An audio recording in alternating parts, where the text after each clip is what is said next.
Welcome to the Midlife Men podcast with me, Philip Briscoe. In this episode, I talked to John Houston, the founder of the South Moreton Boxing Club and home to the Cornermen, a service aimed at improving men's mental health and suicide prevention in Oxfordshire. He tells me how the Cornermen is reaching men downstream before they hit catastrophe, providing much needed support, and how doing something and talking, whether it be walking, talking or boxing, is the key to getting men to open up. I'll then talk to Carl, who was diagnosed with PTSD, about his life and experiences and how the Cornermen has helped him to improve his mental health and find his own cabin in the woods.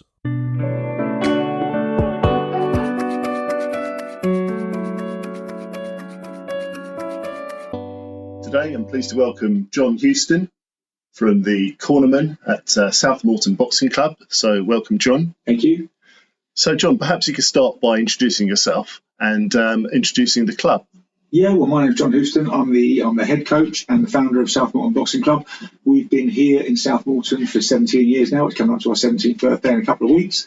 We're a white-collar boxing club. We also do Brazilian Jiu-Jitsu. We do lots of general fitness classes. You know, we do things from yoga, kettlebells, circuits, all that sort of stuff. We run 38 classes a week. We're open from 6 in the morning till 9 at night. So we're a very active, focused gym. We do a lot. We do competitions. We have everybody from professional down, but we have most of our people just want to have fun and get fit and do something a bit different. And tell me about the Cornermen. The Cornermen is a project that I started with about nearly a year ago now. The first germination of the idea came to it. And basically in here, you know, over the years, I just found that particularly after lockdown, people always talk to you when you're doing pads with them, when you're training with them. There's always a break between training because the type of training we do, it's like, you know, boxing is like, you can imagine 2 hard minutes of something and then a minute break and then 2 hard minutes of a minute break. In that minute break, lots of people talk. You can develop really good relationships with people. And, over the years, developed a lot of very valuable relationships with people. And after lockdown, I just found a lot more people were coming in here. And it is predominantly men. We're probably 75% men in the club. And they were talking a lot more about PTSD, about depression.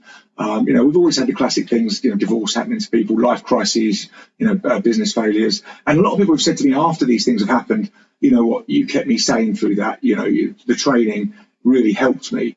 And I was kind of surprised in a way that they would say that, because I suppose to me it's just a normal run-of-the-mill thing that we always do. But I sort of took that and I sort of thought a lot more people are presenting with these sort of problems and these issues. I wonder if there's any way we can formalise what we kind of informally do or seem to informally do. And so I approached Steve James, who has been a long-term member here at the club. And I knew Steve James worked in support work. He was the chief support worker at Emmaus in Oxford, did amazing work with the homeless community there. He's just one of those people that has a good essence about him, a good soul. He's easy to talk to, just a really nice guy. And I said, Steve, is there any way we can formalise this? He said, funny enough, I've been thinking about exactly the same thing. I wanted to sit down and chat with you about some sort of local service that we could put together, to maybe utilise the club or utilise the things that we've got to provide that. So we sat down and we had a few brainstorming sessions and we looked at different areas that we might be able to provide support for people with, with addiction or with, Steve's obviously already comes from that background with homelessness or mental health problems or everything else. And we also obviously looked at our local area. We looked at where the club is based and we looked at the need that we saw in the local community because we wanted it to be very community focused. And we just thought there's men's mental health and suicide prevention we didn't think was adequately covered. And that was kind of brought home to me by an experience in the club. A chap joined here who was ex-forces and had been out in Afghanistan and was obviously suffering quite badly from PTSD. He made a suicide attempt and he went to his doctor and said, look, I've got young children, got a partner, but I've done this. I don't want to do it again, sometimes the thoughts overwhelm me and I don't know what to do. And the doctor said, okay, right, no problem. You've made that attempt. So we're going to put you on a course. It's going to be a Zoom course. You'll go in about 8 months' time and you'll get some tools to maybe deal with this way of thinking. He did, make it to then and then he did the course and he said, look, the course was interesting. It was useful, but I want more. I need more. And the doctor said, well, I'll put you back down again. It'll be 18 months till the next course. So this is a person kind of in crisis and, and I'm not obviously slagging off the NHS. I'm just saying that the resources aren't there to direct this sort of stuff. And some of these people need this kind of instant help. So that really focused me on that need. And so me and Steve decided to start a service aimed at mental health and suicide prevention in men. And we were talking earlier, and we said, oh, it's a men's space, then a men's charity, but I don't see it as that, because 75% of all suicides are men. That's why we're focusing on this. Women, incidentally, make more suicide attempts than men, but men are more successful. Now, there's intricate ways as to why that could be, but the thing is, the women have to pick up the pieces. So the ramifications of the children left, the ripples out from a suicide are phenomenal, economically, socially, personally. And of course, the person who does it doesn't realise that at the time. They're totally isolated, and they think it's going to be better if they're not here. But it is generally women who pick up the pieces. So hopefully, like I say, we're getting these men downstream before they hit catastrophe and before the women have to pick up the pieces. So for that reason, I do see it as a women's charity. So me and Steve got together and we thought about what we could offer and what the resources we had and what we could do. We saw that as a need, and then we came up with the idea of using the club. We thought, well, what we're already doing, in effect, is in a way providing an unofficial counselling service for certain people.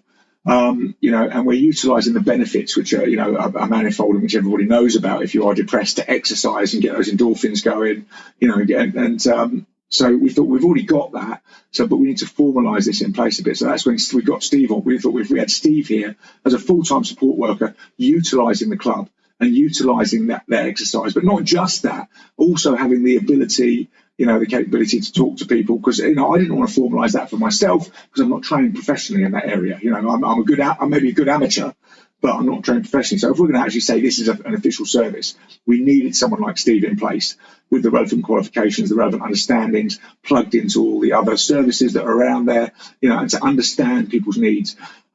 So we had the idea, and then we came up with the idea, we're using the Boxing Club, of the Cornermen. And the idea of the Cornermen was, it kind of fitted very well into the analogy of what we were trying to do. Essentially, if you're a boxer, you have to fight. You are out there on your own in the ring against your opponent, and you have to fight, and no one else can help you. But there is someone in the corner who can advise you that you're doing the wrong thing, who can advise you what the right thing to do is, who can advise what to do, when to do it, and so on, and kind of looks after you and gives you that advice, and then sends you back out into the fight where you are on your own. So we can't do it for you, but we can help. So we like that analogy of the Cornermen, because as our sort of strap line, life's a fight, and everybody needs someone in their corner. Definitely at certain times. So, with that analogy, we decided to formalise it, call it the Cornermen. And our first port of call was to try and raise some money, because we knew, we have the club, we have the infrastructure in place, but we don't have the expertise, which is Steve, and Steve can't work for free. He's got to pay his mortgage and look after his kids and everything else. So the first thing was our first cost of Steve's salary. So the first thing we did went out and crowdfunded, because we thought we'll talk to people we know, essentially our club community, to say we want to do something for the local community and we think this will really help. We outlined, what we were doing. We put out videos and all that sort of thing. And we managed to raise £12,000 just through the generosity of 90% of club members, but other people as well. So that kind of gave us a start. And then from there, we went out to the National Lottery, who gave us another £10,000. The local council have been very generous. So we've managed to raise enough money to pay Steve's salary for the first year. So we're able to launch the service. Steve had to give 3 months' notice at Emmaus, so he worked that, and then he came over here in November and started the service formally, formally in November, and we've been running since then, and it's been going great guns since then. Great.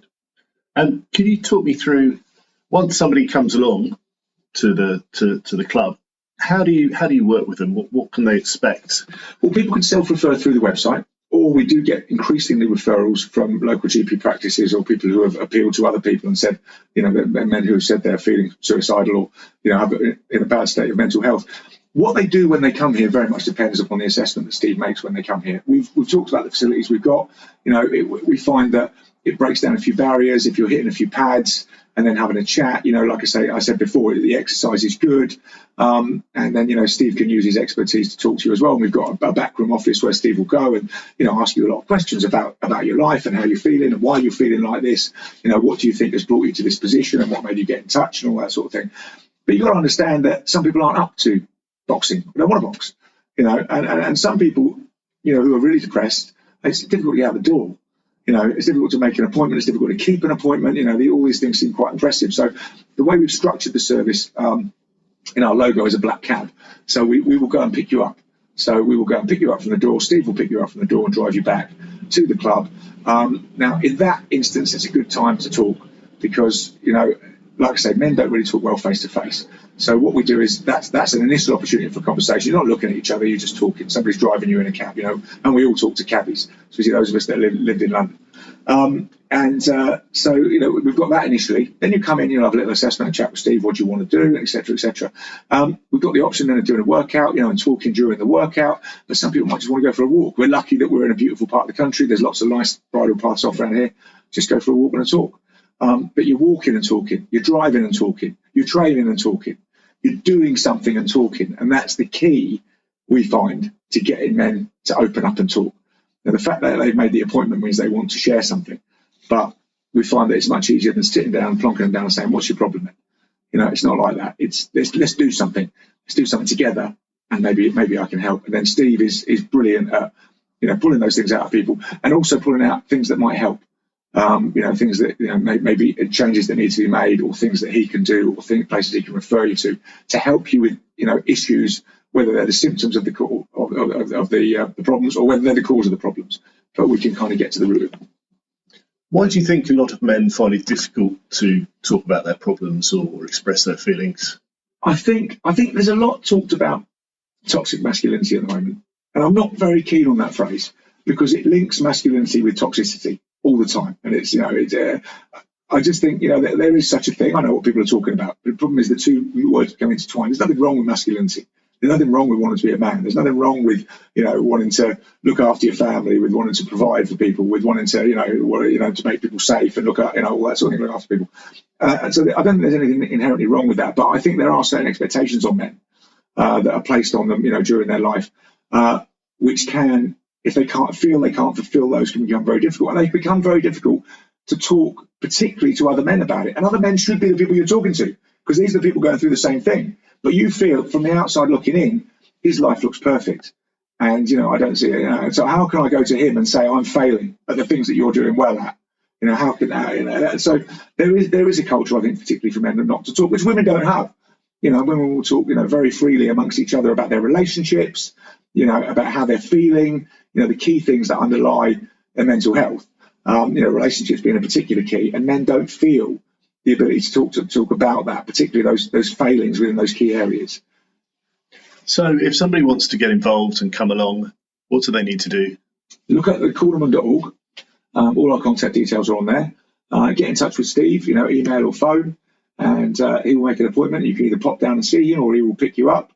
And that's how you approach the Cornermen. It's very easy, very relaxed. Like I say, everybody's got different needs. We have people that are coming a few times a week to use the service. We have people that come once and don't feel the need to come again. We have people that come once a month. It's very much horses for courses. John, thank you very much. We'll put all those links on the website, and thank you. Great, thank you.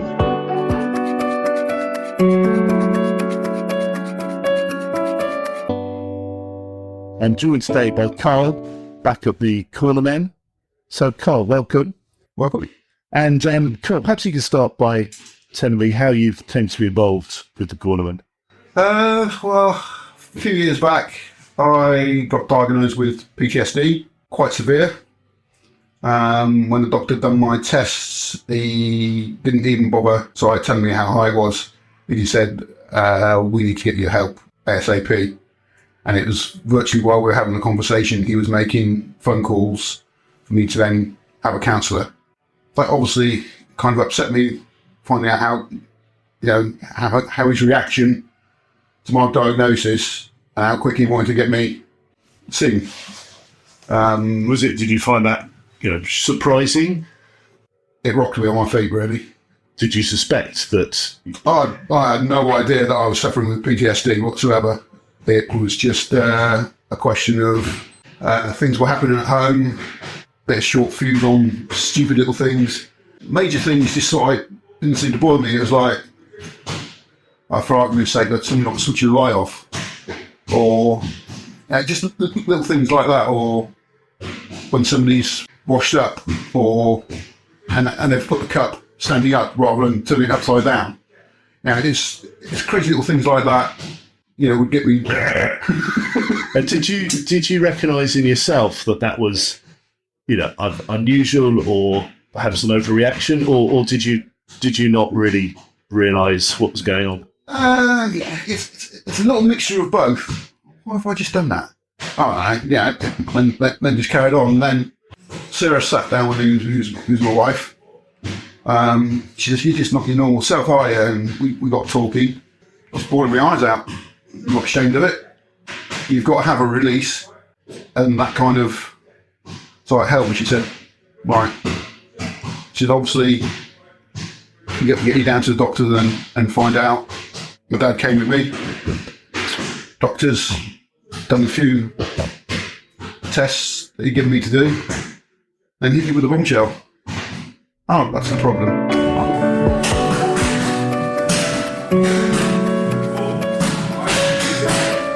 I then got within appointments with Oxfordshire Mental Health Plus, who are absolutely fantastic. The guy there was just like chilled and just let me, when I wanted to do something or say something, it wasn't planned. It was just, we've got this time. And then as we had a few sessions, he said, what I'd like to do, if it's okay with me, is to start you off on a timeline. Can you remember events back in the past that might have upset you? I think the earliest one I had, and I've spoken to Steve about this, is children were playing in a park. There used to be one of these like wooden banana boats. They used to sort of, not rock in a circle, but used to rock at a slight angle. And they jumped off it, and for some reason or other, whatever I was playing, I got hit in the forehead with it. Could that have been a start of something? Can't really tell. So the guy from Oxfordshire Mental Health, so I went to the next phase. Anything else traumatic? Lost my grandfather, who I was quite close to. I was about 14. Okay, that's what Mark used to call a jack in the box. That's quite traumatic, losing grandparent, So they moved along. The next one was car accident. Going through court, I found out that I wasn't actually speeding, but due to the weather conditions, I put my brakes on too hard behind the vehicle that come off a building site, so my windscreen got covered with mud and rubbish. Wiper blades were going. I saw brake lights, and that's down to my inexperience of driving at the time. I just went past the vehicle and then hit an oncoming vehicle. It's a hard to believe story, but it is a true story that I actually hit a car that got 4 priests in it. So it was either it was time to go, or they were there to save me. Obviously, didn't realise at the time until obviously impact was made. And I was laid out of the car, and I think adrenaline and heartbeat must have gone way out of its normal zone when I saw one of the priests coming over me with his hands coming down towards my head and neck, and I was gone. I was unconscious, and the next thing I know, I'm in the back of the ambulance. It must have been a very surreal moment for you. Looking back on it, yeah. At the time, it was just like, oh God, who's that? Oh, it's a priest. Because I can't remember anything else. Back now, I'm waking up in the ambulance and went, oh, where'd the priest go? I was like, looking round, and the paramedic went, oh, he's back with us. I remember him shouting to his colleague, and I kind of like, oh, everything's okay. And it was just like, back to going unconscious again. And then I woke up in the hospital. A couple of hours later, or so, might have been towards the evening, 2 paramedics actually came and saw me. And he said, unbelievable. And then they told me that, I'd hit a group of priests in their car. Like, oh my God. I said, I actually do remember, started having a little bit of recall, but nothing after seeing the priest come down towards my head and waking up in the ambulance. And he said, well, we've been to a lot of RTAs. He said, keep wearing your St. Christopher. He said, because normally, 9 times out of 10, that would have been, you've been in a bag and doing some of the paperwork. That's a killer nut with a jack in the box. Do you think you processed that at the time? No, you just kind of thinking, lady in hospital, why do I hurt so much? So like the pain went, and I think it was probably just shocked like that. But once I'm out of hospital and started carrying on with life, you kind of think, what a funny moment. It's I survived it. You kind of think, oh, it's not my time to go. So, you know.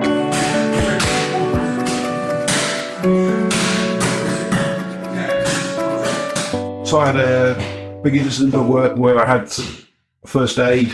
I had to do CPR. There was somebody that was only newly qualified, less than a week, and got called to the incident, and they were sort of having. So yeah, it's kind of like, let's take over. Let's just do what we're supposed to. We then had a first responder turn up, who just happened to work on our site and was going home, but he had all his kit with him.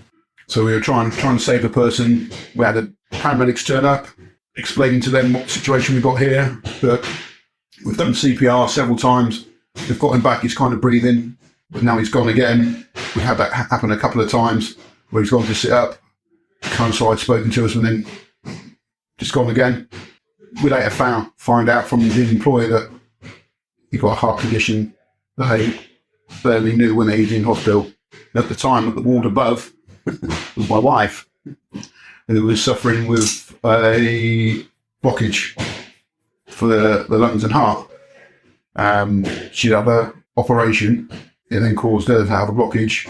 So yeah, that was, dealing with him and knowing that she was in there wasn't on my mind while I was trying to deal with the patient. But that kind of all goes back to when we had to get the ambulance out to my wife. We got her to A&E. The doctor just said to me, give it another half hour. You'll be signing some different paperwork. I thought, yeah, my wife's just laying in bed by the side of him, doc. He went, oh, sorry. That kind of sort of shocked her. That's all right, it's just one of those things, we're all human. And that's then what Mark refers to as another jack in the box. And then you sort of carry on in life, but something can trigger your memory. I can't say what, because your mind will just go back there and it'll start popping open. And in my experience, when it pops open, you don't know what you're going to get. I don't even know what I'm going to get, when I get to that point. Sometimes, after having a bit of a relapse, I had several months off. Well, I had half a year off work. And a couple of months back, I had another bit of a relapse. Sometimes you can feel those triggers coming. Sometimes they'll just hit you. But hopefully, when you get hit by that trigger, you'll have somewhere of getting some help. That's the biggest thing I can say to anybody. Can't really tell them you've got to, but in my experience, that's the best thing to do.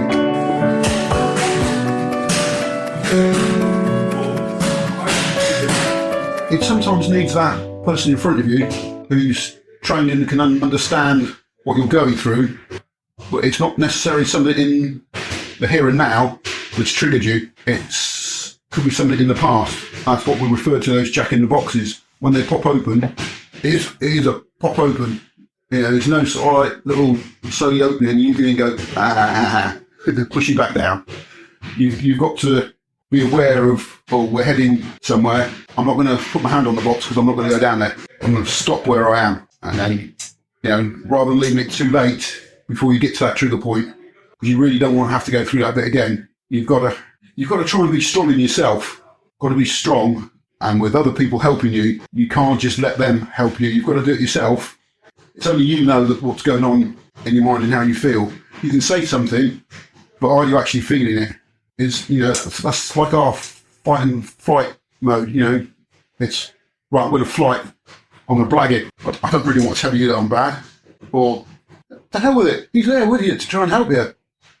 If he's trying to help you, you've got to help him and give him the absolute truth, no matter how much it hurts. Did you feel a sense of relief when you were told that, look, this is PTSD, this is why you're feeling the way you do? Yeah, I was just like, all right, I now know what it is. Can you now tell me about it? What can we do?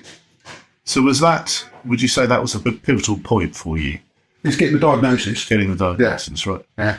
And then what happened next, and how did you get involved with the Cornermen and Stephen Shaw?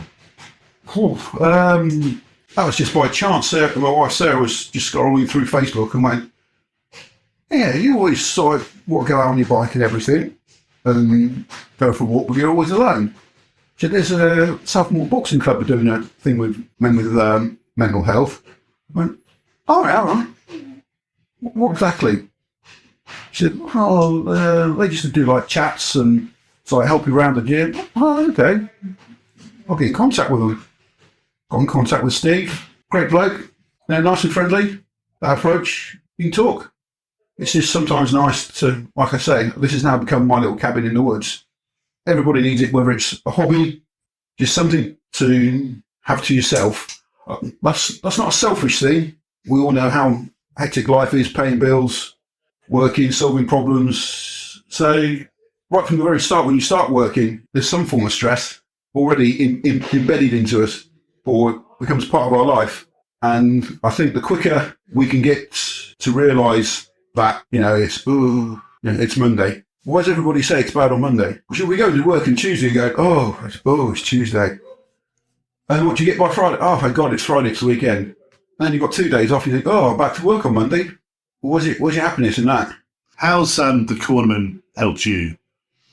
It's just great to sort of, rather than go out on a bike ride or go swimming or walking, it's just great to have sort of an environment where I can get myself, fitter. I think sometimes when you get fitter, you become stronger because you think, oh, God, I can't lift that weight. Well, don't lift that weight. Lift something you can. And after you've done that, you then, I think I might go. Okay, there's your first positive, even without somebody saying anything to you. Well, I've just said to myself, I'm going to go up another 7 kilograms. Bang. Oh, yeah. I've done 7 kilograms. All right. It's only 14 kilograms on lift. Doesn't matter. You started off with 7 was enough for you, first of all. You've got to see that as a positive. That not like, I'm getting stronger. Yeah, you are getting stronger. But look at it as you've achieved something. Rather than just going through life as I've got this to do. Well, that's done. Move on to the next one. Right, that's done. Well, done it quicker than I thought. Pound back yourself and, might lift your spirits up. It's like a challenge, but it's an achievable challenge. It's just that you've got to do it. The support you get here and what it does for you, is that complementary then to the support that you've had from the... Oh, definitely. After going from being at the doctors and saying, you've got PTSD, and then learning about PTSD, you become more aware that, things like firefighters and police officers, when they've been diagnosed with the stress that they sometimes go through or the sights that they may see, when you confront something like that, you can't not forget it. But here, it's just nice that I can have that little bit of me time, my cabin in the woods, and if I want to talk. If I want to hit the bag a little bit harder, just to get rid of a bit of stress, I can hit it. It's controlled. I don't end up in trouble, basically. It's somewhere where I look forward to going. It's like, because I work a shift pattern and I have 4 days off, obviously me coming down here isn't a regular time, so it's different days. So hopefully I might see different people. It's always nice to see Steve because we have a little chat, and for some unknown reason we always end up on food, but it's not healthy when you're in the gym. But and then it's you then kind of get asked, there's a person that you think you might want to speak to who's quite interested in.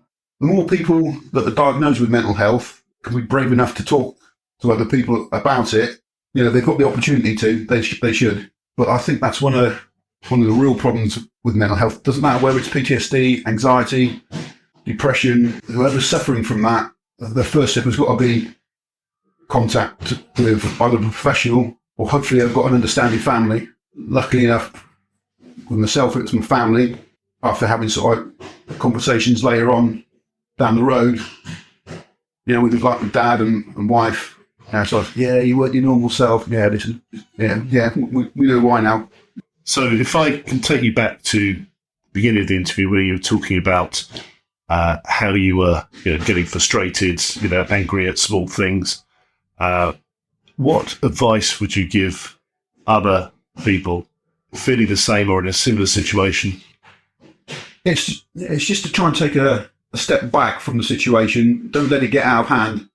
You kind of have to go through hell a little bit with yourself. I don't mean hell in a nasty way, but it's kind of like self-healing, but you've got other people there to help you. providing other people realise that, you just sometimes need that little check. Everything okay? How's your day? Oh, everything, so, yeah, I felt all right, no problems really. You just need a conversation with somebody, either close or professionally, or very good friends, just to have like little chat. Be aware of any warning signs. Once you've been diagnosed, hopefully you will know the warning signs. I won't say it's like walking through a minefield, for the rest of your life. If I go here, you then start worrying about stuff. You just carry on as normal as possible. But then just realise that if something goes wrong, at home, or something like you spill milk or something like that, don't make a big thing about it. It's an accident. Whose fault was it really? It was nobody else's other than your own. I'm not saying that your mental illness that you've been diagnosed with is yourself. There might be there's obviously circumstances that have put you in that. But once you've been put in that, be aware of how you got there. I think that's the most important thing. Be aware of how you got there. It's like I always say to Steve, if you're a broken crane, you can still colour. And there's a little important message within that. With broken, there's the letters O and K. Thank you, Carl. Thank you for sharing your story. It's a pleasure. Like I say, the more people that have suffered with it and dealing with it, and can talk about it, other people out there, might be more mindful. It's just one of those things that we can't always have it in the front of our mind. Be considerate, be kind to other people, because it's just nature how we are, I wouldn't say it's an extra thing to think about. There's kindness in all of us. There's helpfulness in all of us. It's whether we choose to open that door. And thankfully, I've got a lot of people that are willing to do that. And I've said to Steve, if there ever comes a point where this starts outgrowing, I'm more than happy to put my own time back in, because that's how strong I feel about it. You've helped me, so I'd like to show I'm in a good place, show other people that I'm in a good place. I can help you. When you walk through that door, yes, you're going to be scared, but you can only really be scared of something If you don't know anything about it, how can you be afraid of it? Thank you. Okay. Hopefully your story will help. Great. Thank you. Thank you for joining this episode of Midlife Men. If you would like to find out more about the Cornermen at the South Moreton Boxing Club in Oxfordshire, you can visit their website at www.thecornermen.org, where you can email info@thecornermen.org, or you can call Steve James on 07552 189 548. If you have a suggestion for a topic you'd like us to cover in the podcast series, or indeed if you've got a story you'd like to share, then please contact me either on Twitter @MidlifeMen, or email me at midlifemen01@gmail.com. Join me next time where we talk to other midlife men about their stories. Maybe they'll resonate with you, and most likely you're not alone. Thank you.